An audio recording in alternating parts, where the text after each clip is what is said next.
Here's the story of a lovely lady and a man named Brady who each had 3 kids of their own and together became the Brady Bunch. But the real world is not so Brady, and they would all grow up with problems of their own.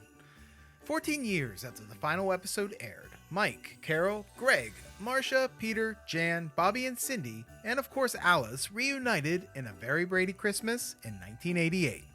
The reunion movie told the story of Mike and Carol using the money from their vacation fund to pay the travel expenses for the Brady kids and the families to return home for the holiday.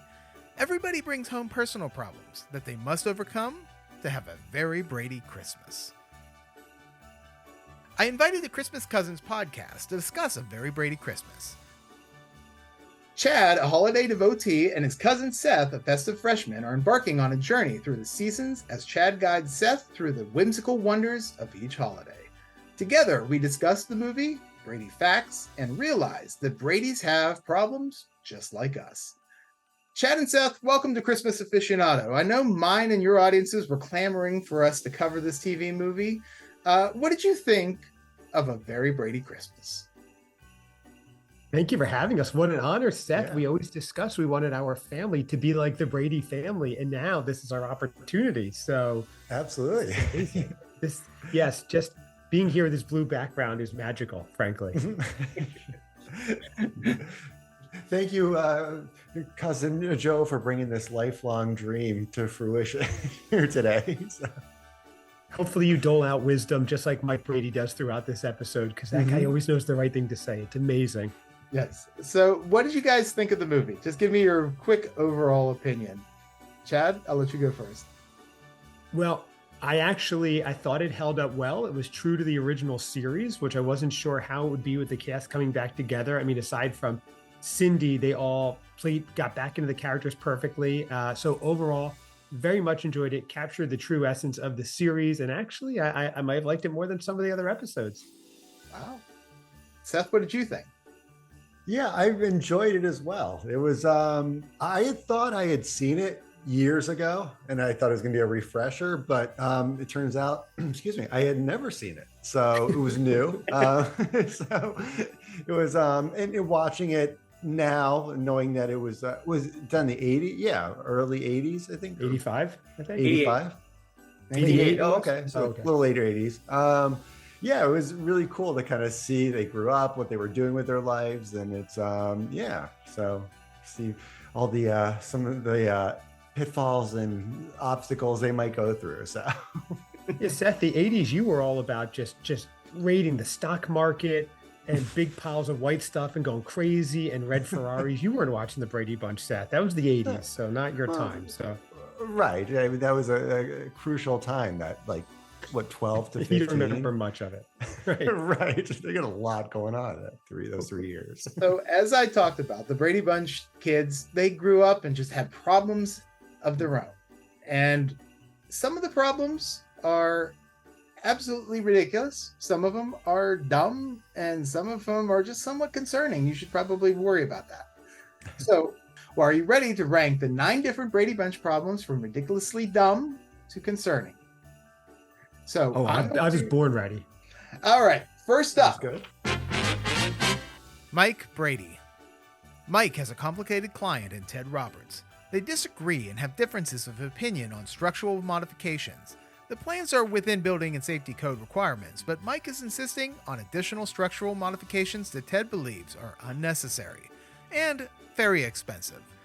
Ted fires Mike as the main architect, but comes crawling back when the construction site has a cave-in, trapping 2 security guards and eventually Mike. The resolution is that Mike finds his way to escape when he hears the entire Brady family singing, "Oh Come All Ye Faithful." King of angels.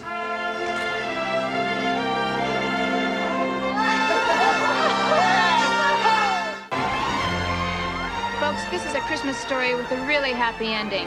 And I just noticed the street sign on the corner. It looks like another miracle on 34th Street.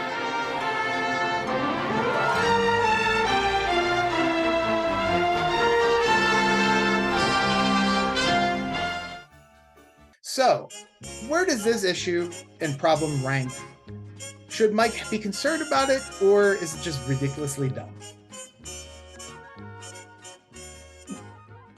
You want me to start this one? Go ahead. Sure.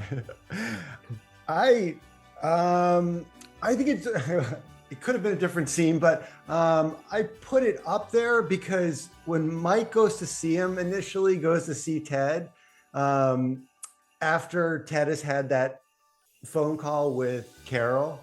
I was thinking he was going to walk up to him like, if you ever speak to my wife like that again, I am going to permanently put you in the structure of this building.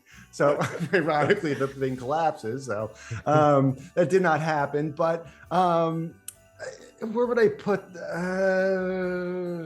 It's not the most important. Maybe 7 or 8 for me. Okay, 9 being the not worrying about it. 1 is the higher one. So yeah, so I'm gonna say 7. It didn't seem like the biggest, because I think Mike is confident in his abilities as an architect, and he's by his his principles of not cutting corners and letting the building collapse. And so yeah, I mean, he almost dies, but that's okay. Chad, where do you think that 7 is a good number to start with, or should we move it up? It's right around there as usual. I usually agree with Seth. However, I'm going to bring it down a notch. I'm going to number 8, and here's why. It's a low stakes game for them. Mike comes off as a saint. Oh, I was extra concerned. I had to go above and beyond the building codes to make sure my building was the safest. Carol, who I gather isn't doing real estate because they really need the money, but because she enjoys it or something to fulfill her time, she doesn't care if she loses this annoying client. So I think it's low stakes. They have money. They're sitting on that gold mine with that Brady house. And the fact of the matter is that Mike looks great as an architect. She looks good because she's not dealing with an annoying client, didn't really need the business. And the fact that Mike ends up being right at the end proves my point. It's an 8, only because I'm saving number 9 for something that I know happened that is just no stakes at all. That's where we go. 8. So Seth, what do you think? 7 or 8? Do you think you want to keep it at 7, or do you agree with Chad? I'll go with Chad. Okay. Mike has one of the least worrisome problems. So, all right, let's move on to Carol Brady. Carol Brady. Carol's problem is similar to Mike's. After years of not working, the matriarch of the Bradys gets a job as a realtor for Advantage Properties. The company's slogan is, "A customer isn't a customer unless a customer is a satisfied customer." But Ted Roberts, he's an unsatisfied customer. When Mike and him initially disagree on the structural modifications, Ted Roberts calls Carol, mansplaining her, insisting that Carol talk to Mike or lose a major account for the company. The resolution is that Mike drops Ted Roberts as a client, and the problem for Carol just kind of goes away. Sometimes I'm sorry you ever mentioned my name to Ted Roberts. You all right? I'm fine. Just fine. Well, I know exactly what to do about Ted Roberts. Right now, we're almost ready to eat. Well, first things first. Okay. So, where would we rank this one?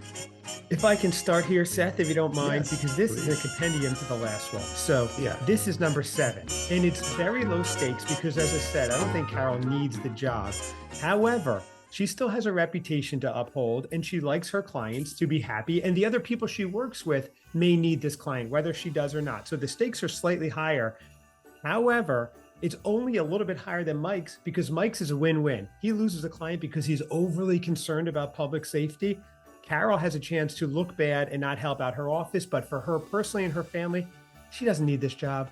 She's Carol Brady. She's got it going on. She has everything going for her. So that's a 7.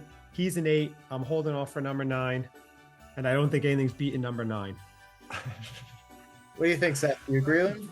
Eloquently put. I can't say anything as an additive to that or opposed to it. But so I would say with 7 as well. Okay. And can I tell you, I was texting Seth about this episode of this movie, 3 a.m. Eastern time, 2 a.m. Central time this morning. So it's definitely been on my mind. He hasn't. He should. Greg Brady. Greg, now an obstetrician, works with his wife Nora, a nurse, discussing their Christmas plans during Mrs. Powell's labor. After getting the invite to come home for the holidays, Greg is rocked when his wife tells him that she can't go because her favorite Aunt Frances will be at her parents' house, and she hasn't seen her in 6 years. Greg points out that this is the first time in years all the kids are going to be together. The solution is that Greg and his son Kevin will go to his parents, while Nora visits her parents and her Aunt Frances. The resolution, though, is that Nora comes to her senses and joins her husband and son. What are you doing here? Oh, I got there and you've seen Aunt Frances and everyone. Now it's time to go back to your husband and your son, and so here I am. So, where does this problem rank? Yeah, I mean, it's like they didn't give you enough time to kind of think about it. It was resolved fairly quickly, and yeah, I'm a little hard pressed to put it in the number 9 spot. I think we might be reordering some problems. Right? Yeah, I can't in good conscience put it at 6. That's not going to happen. So, what do we do? I don't know. Chad, do you want to weigh in on No, this copy one? me out. I want to hear your score. Can we you want to see me break it down or have a nervous breakdown? Oh, what could we? This is like our writing. This is like our writing meetings. How they go, Joe. Would it mess things up too much if I started reorganizing now? Do you want to put it in the 8th spot? No, that's I don't know. No, that's fine. I'll put it in as 9th right now. Okay. Greg is at 9. Later. Does that sound good, Chad? No, I disagree.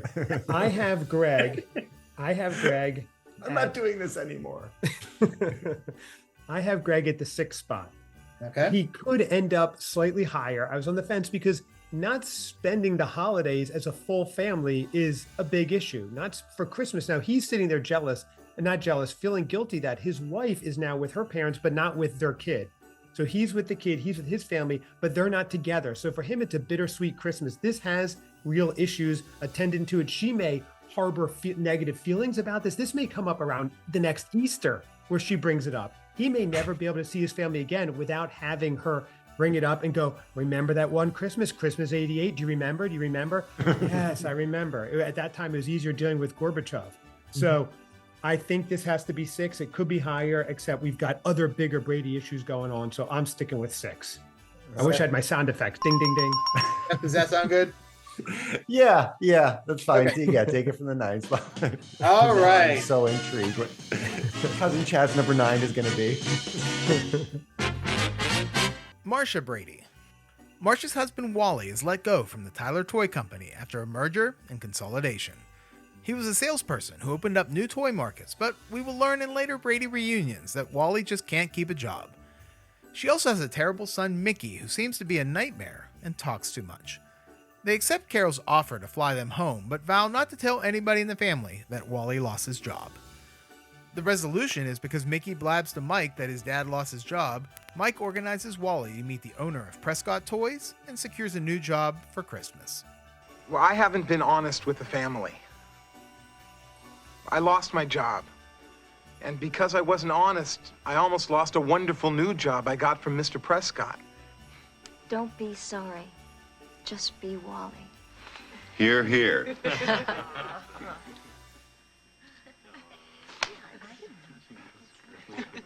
So what do you think? Marcia's is pretty low stakes because the guy, yes, it is hard when you lose your job. Not as low stakes as the other ones though, but we know he's going to bounce back. He's a top salesman. They say that early on.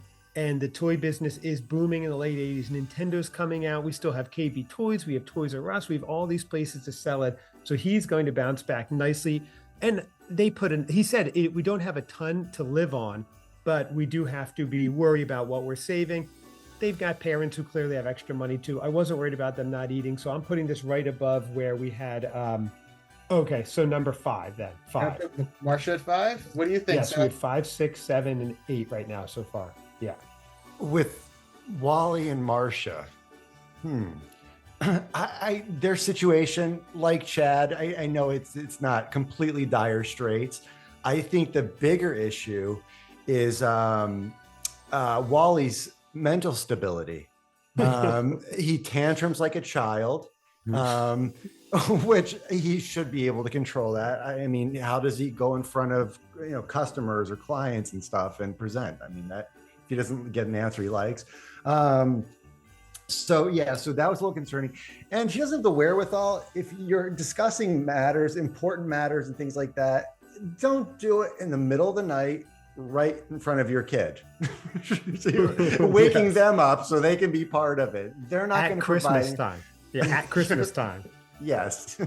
So it's that could be problematic down the road for our purposes today. Okay, yeah, I think that's fair. Solid five. It could go either way. Cool. Peter Brady. Peter has a real problem. He's a chauvinist. His girlfriend Valerie is his boss, who doesn't mind a little office play, but knows that they still need to keep it professional during work hours. He wants to marry her, but doesn't feel like a man because she makes more money than him. He's ready to commit, but must do it his own way. The resolution, though, is that Peter and Valerie both propose to each other at the same time. Don't let her talk, Dad. She's not in the family. I've come to a conclusion. Well, so have I. Women can make decisions, too. Well, certain things are a man's prerogative. Excuse me. I have a feeling a question is about to be asked? Yeah. Yes. I have an idea. Why don't I count to 3, and then you can both ask the question at the same time. How's that? 1, 2... Val, will you marry me? That's the dumbest proposal I ever heard. Where does this land? If I could take this one, I have definite opinions here. So This is number 4. And I'll tell you why. Peter's problem is not a problem. Peter's problem is Peter's problem. Let me explain. So his problem is that his wife has a great job and is willing to support him and loves him for whatever it is. And she said, I'm the boss 9 to 5. You're the boss from 5 to 9. She seems very forward thinking. His problem is Peter's problem. This isn't the Peter principle. And Peter didn't pick a pack of pickled peppers. Peter has a problem in principle because Peter has an issue with his own ego, his own concern, which was superseding his support and his love for his wife. He should have been proud of her and her position. That's how he fell in love with her. He only thought about how it looked for others. So his problem is a lot more inside. He's worried so much about how society perceives him that he can't even support his wife. This is 4 because even though they got back at the end of the show, there's going to be deep-seated issues here. He needs help. She needs to run. This is number 4, and only because there's bigger issues at hand here. Same. Totes. Okay. Wow. That's right. I've been up since 3. Did you please tell me you wrote that down? I just came up with that off the top of my head, and I can't believe my tongue didn't get twisted when that's I said That's what I'm impressed by. I'm super impressed by that because I was like, you either had to have written that down or you just did it real quick and got it out. So I did it really fast and surprised myself because it just came up, and I'm hopped up on matcha and no sleep. So Jan Brady. Jan and her husband Philip are having marital problems and are on the verge of divorce. Carol calls as Philip is moving out and is confused when she tells him that she is delighted about the news. He realizes that Jan didn't tell her mother what was happening. Turns out that Philip was just spending more time on his research for the gray-lag goose than paying attention to his wife. The resolution happens when Carol gets Jan and Philip to talk and ends with them getting it on in the boys' old room, skipping breakfast. You can be late for breakfast.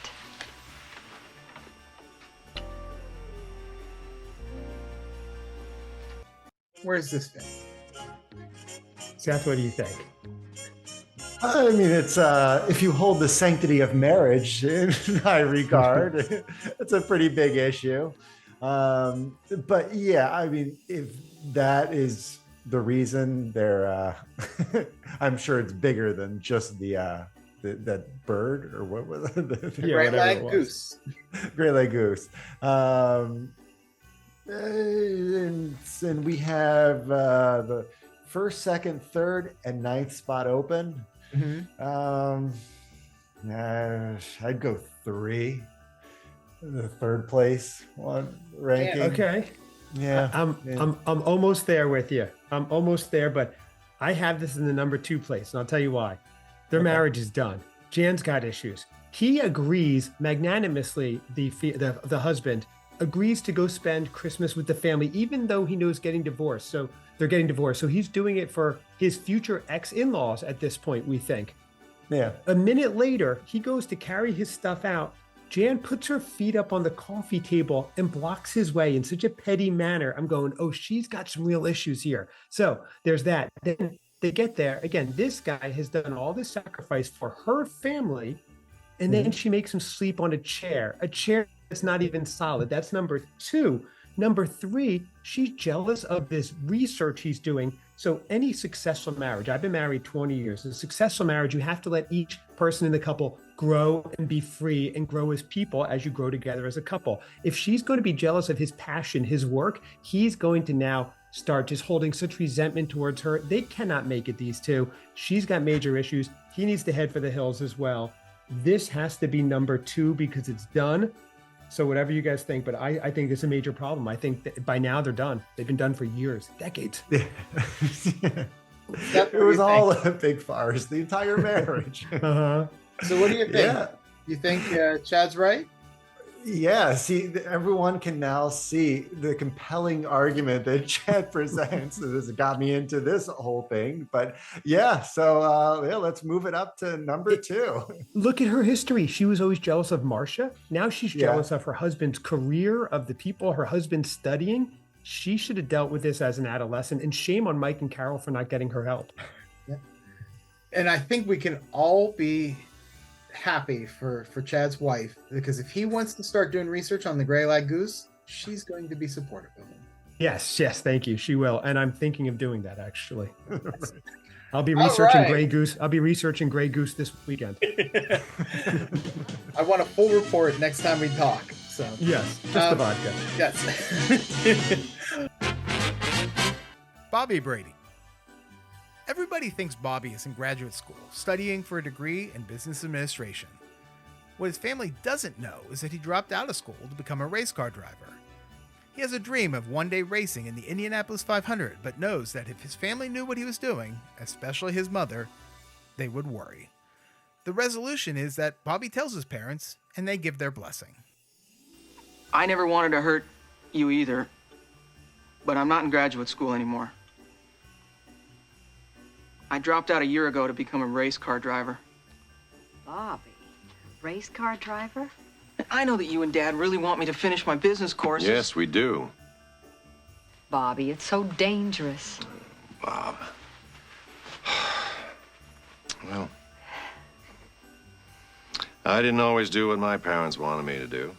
It's your decision to make. Be careful, Bobby. So, where does this problem rank? Dude, you want to take this Sure. one? All right, you took the last one. I'll take it.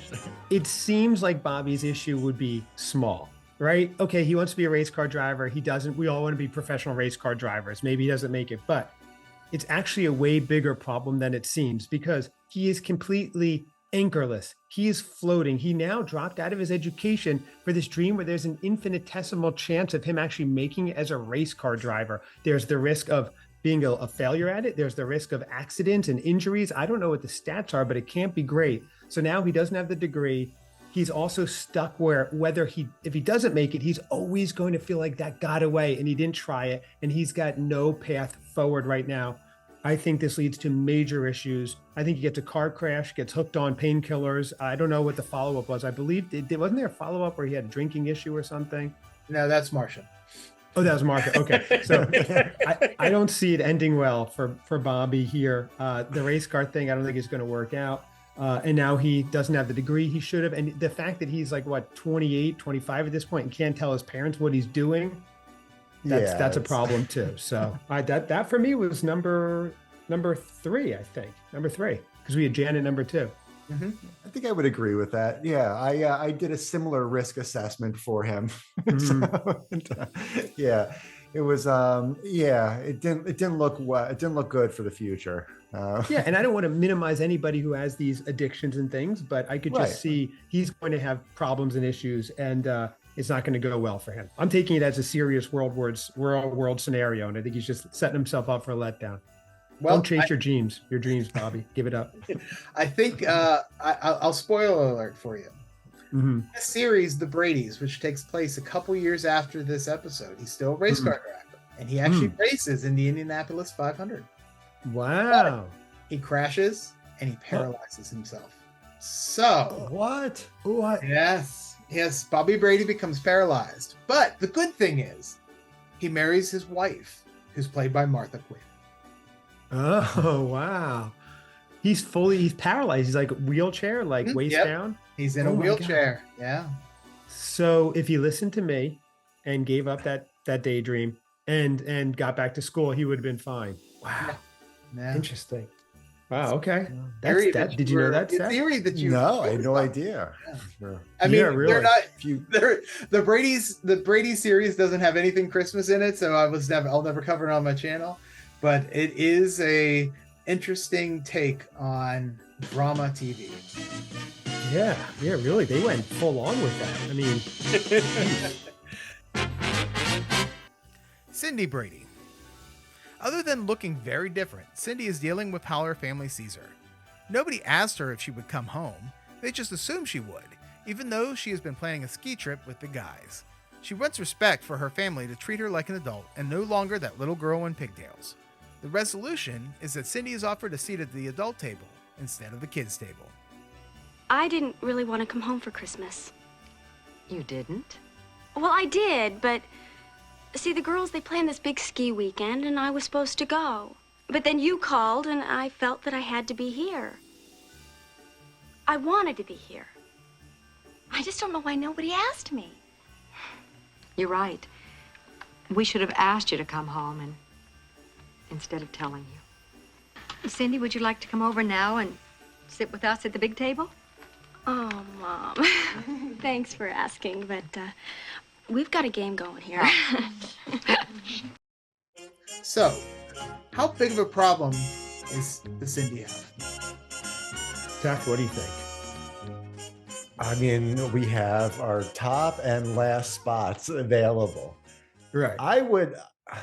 I'm going to have to put this as the most concerning of all the issues. Just considering the fact that this is obviously something that has plagued her entire life. Now she's an adult, still tormenting her and trying to, can't get away from it, can't do it. So I think, judging by your laughter, I'm thinking you went another direction. Okay. I see what you're saying, though. She's got these issues still going on into adulthood, so they're serious issues. I understand what you're saying. Yeah, she hasn't resolved them, or she hasn't found a way to kind of break off from them and kind of do her own thing, blaze her own path. So you're ranking it as the biggest problem. Okay. It's I see it differently. Okay. All right. And this is how I see it. Her two problems. Wow. I have a loving family who wants me home for the holidays, or wow, I'm going skiing. Oh my gosh. Let me wake up and choose between those two. Let me guess. She went home. She was going to ski on her own volition and her own dollar. Now that her parents paid for her Christmas trip, let me guess. She goes home and spends Christmas. New Year's hits. She goes skiing. Everything's great for Cindy. And you know what? They don't respect her because she acts like a child, because she acts like a child. She has not grown up yet. She doesn't realize that over her own selfish interest of going skiing, she should look out for her family, think of her aging parent, think of the family being together, and go ski another time. You selfish little, do you have a beat button? So that's it. She's number 9 in my book. Not an issue. Give me that problem any day. Loving family or going skiing, I'll take it. So let me throw a monkey wrench into this. Okay. I think she's got an identity problem. Because obviously that's not Cindy. If you didn't know. The actress who played Cindy in Very Brady Christmas is not Susan Olsen, who played Cindy when she was a child. This is Jennifer Runyon, and she took over the role for Susan Olsen, who was on her honeymoon at the time when they were filming this. So that's not even Cindy Brady.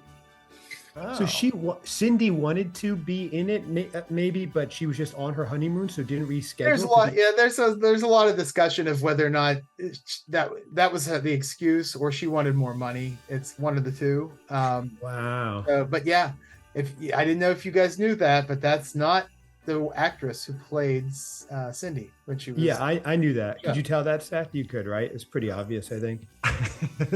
I knew she was somebody different, but you said the name was Runyon last name? Jennifer Runyon, yes. Okay. Yeah, I've never heard, but I'm like, she looked familiar, but not in the role of Cindy. You might remember her from a movie and a TV show. Jennifer Runyon was in Charles in Charge from the 80s. And she's in Ghostbusters. In the very beginning, when Bill Murray is doing the card trick, and he goes and he holds up the card, and he goes and she has to guess what's on the card, and she goes, "Is it a star?" And he lies because he likes her and he doesn't shock her, and he keeps shocking the other guy in the beginning of Ghostbusters. That's Jennifer. Oh. Okay. And what is she in Charles in Charge? One of the sisters? She is the girlfriend to Scott Baio.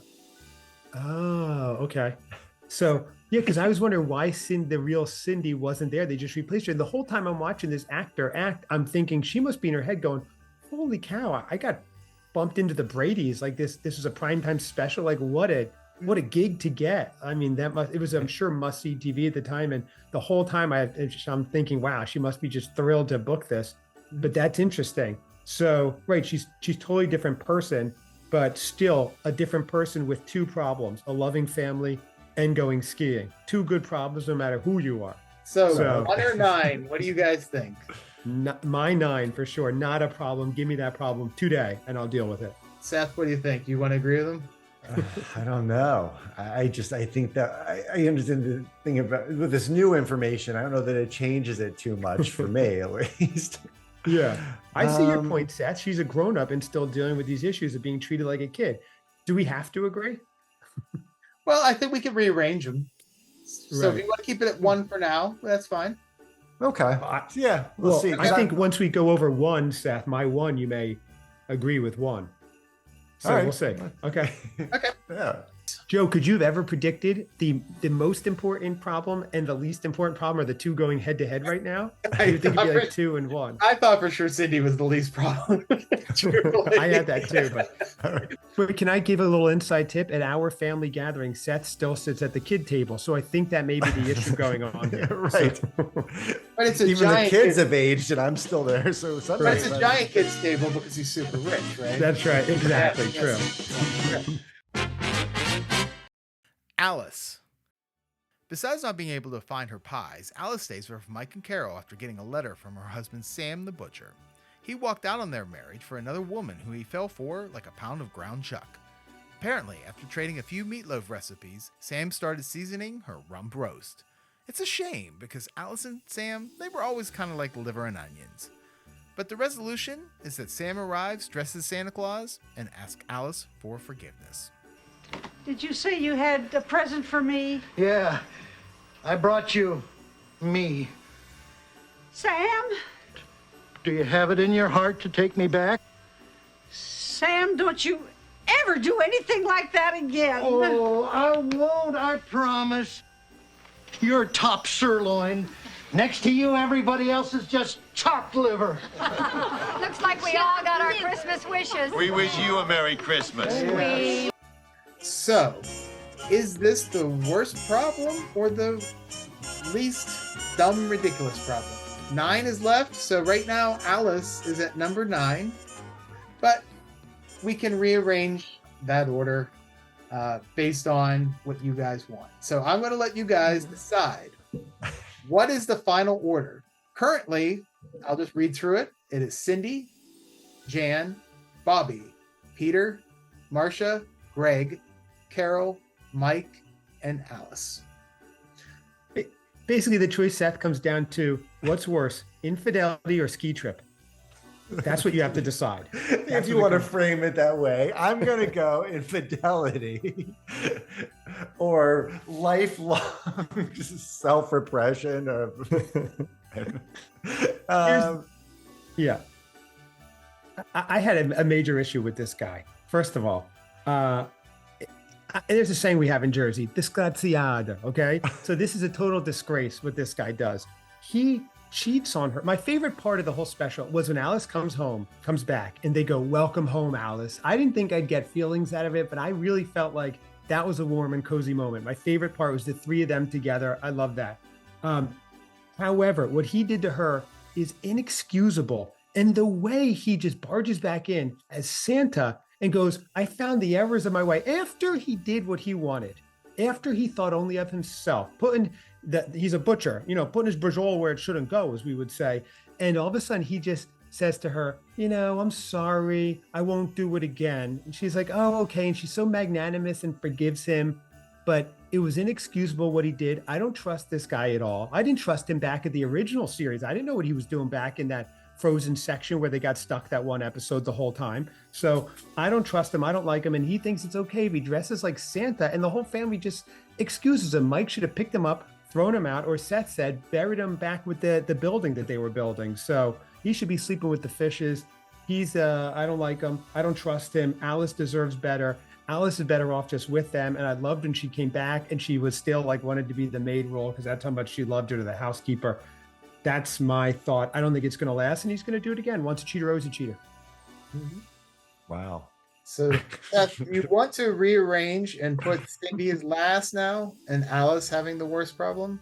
Well, in fairness, Seth, Cindy did miss some possibly really good powder days at the mountain, so that's also a major issue, Yeah. Yes, something I'm taking into consideration. You are, Joe, Seth was an amazing snowboarder. I don't know if you know this. He was like a sponsored snowboarder, so it does hit home for him more than me, I guess. So I get it.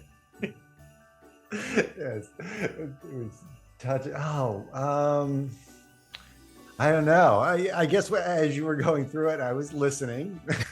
I was thinking, at this point, why couldn't Cindy have taken it on herself to actively go out and get some help or deal with it in some way? Right, so, true. Yeah, and Also, that would be the priority before Can the I trip, ask you, I think. Sorry. They're in Southern California, right? Yes. Yeah, supposedly. Okay. She's a 3-4 hour drive from amazing skiing, right? What's out there, Seth? Like Bear Mountain or what are they? Whatever's out there. Big Bear. Was our Mammoth, or that's more like Lake Tahoe area, but yeah. So take a break, go ski for the day, and going out with your family.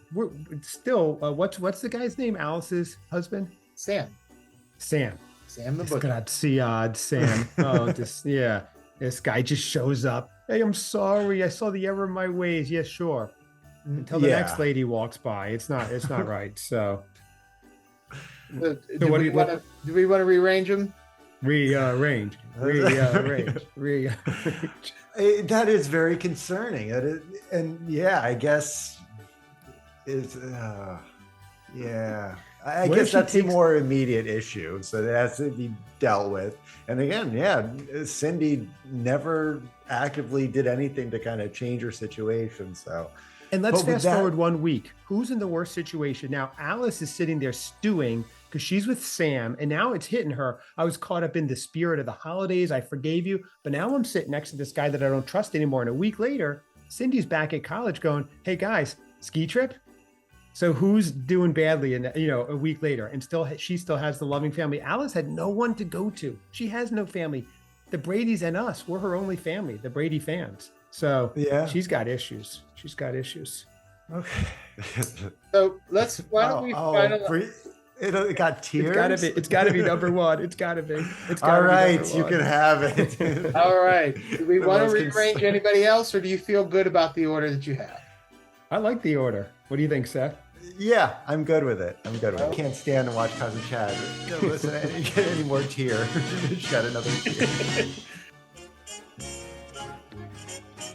All right, so the official Christmas Cousins ranking of the Brady Bunch problems, from the most concerning to ridiculously dumb, are Alice getting a divorce from Sam the Butcher, in case cheating on her, Jan getting a divorce from her husband Philip, who was doing too much research with the gray lag geese, Bobby, who is actually secretly racing cars and will eventually become paralyzed, Peter, who's a chauvinist and doesn't like that his wife makes more money than him, and eventually, just spoiler alert, they don't get married. Yeah. Marcia, her husband Wally, lost his job, but we also learn that Wally loses a lot of jobs in the future. Greg, he can't be with his wife at Christmas, but really, is his wife any good because she doesn't want to be with her son? That's something to think about. Carol is mansplained by a guy who wants her to tell her husband what he should do, and nothing actually happens for that. Mike is the architect and gets fired, but eventually comes in to save some security guards because, that's the architect's job, is to go in and rescue people. And so, he almost dies, but he doesn't because, this is the Bradys. And number 9, even though Seth might disagree, Cindy, feeling like no one takes her seriously as an adult and really just wants to go skiing, but decides to come home for Christmas because that's what you do. So that is the order of the Brady problems, and I think that's a pretty good order. I'd probably rearrange a couple of them, but I think once we finally convinced Seth that Cindy has the stupidest problem in the world, I think we're okay. So, yeah, all right. I think that's a great point. One last thing. The fact that there are firemen sitting back, police sitting back, and they let the guy who doodles on the paper go in to save everyone is bonkers. You're right, Joe. That's bonkers. That's the biggest problem, apparently, of that whole episode is the writing. Yes. So that is our ranking of the Brady Bunch problems from A Very Brady Christmas. I want to thank Chad and Seth from the Christmas Cousins podcast. So, guys, how can people find you, and where should they follow you on social media? They can find us on @ChristmasCousinsPod on Instagram and Facebook. That's @ChristmasCousinsPod on Instagram and Facebook. They can email us christmascousinspod@gmail.com. We love hearing from people. We love the feedback and the messages. Only positive messages, please. We have very fragile egos. And Seth, where can they find us? Seth runs a Christmas journal, a daily Christmas journal on Twitter or X, and it's fantastic. Seth, where can they find that? I love reading that. Yep, that's at the letter X, MAS, Cousins Pod. So Xmas Cousins Pod on and it's great. X or Twitter. It's very sweet. He has a daily Christmas journal. Well, almost daily. Sometimes he forgets. And then we can follow along with it. It's great. So thank you so much for having us. This was awesome. This was fun. Yeah, thank you. Well, thank you. So do you agree with us, or do you think we made the wrong choices? Let me know in the comments below. I'm the Christmas aficionado, and remember, stay off the naughty list. Well, all I hear all day long at school is how great Marcia is at this, or how wonderful Marcia did that. Marcia, Marcia, Marcia!